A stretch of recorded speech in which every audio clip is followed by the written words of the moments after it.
Tu te rappelles quand t'étais petit et les repas de famille? Nous, Vietnamiens, c'était souvent le week-end. Et c'était jamais un repas. Non, c'était une journée entière. Je me souviens, on arrivait tard et on commençait à manger tard.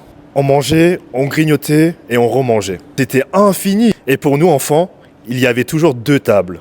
La table des enfants et la table des adultes. Et quand j'ai enfin eu le droit de m'asseoir à la table des adultes, pour moi, c'était un level up. J'avais passé un niveau. Comme si j'avais débloqué un nouveau monde dans Mario. Mais très vite, j'ai compris que c'était le monde où ça parlait et ça parlait encore. Et quand je négociais pour avoir ma Nintendo DS à table, je me sentais comme le loup de Wall Street. Parce que nos parents, c'était non.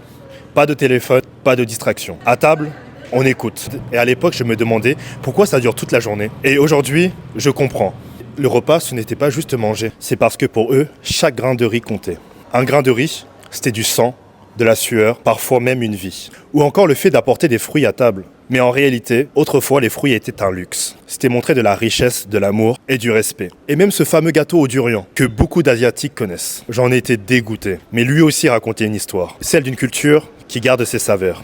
Et puis tu connais, à un moment, tout le monde a trop mangé. Les tontons et les tatas au poker. Les jeux d'argent chez les Vietnamiens, c'est une tradition cachée. Ça mise, ça rigole autour de la table. Et si c'était pas le poker, c'était le karaoké. Ah, les karaokés interminables, où tout le monde chantait faux. Mais chantait quand même, parce que c'était ça la fête. Alors ouais, enfant, je trouvais ces repas interminables. Et aujourd'hui, je comprends. C'est plus qu'un repas, c'est un héritage.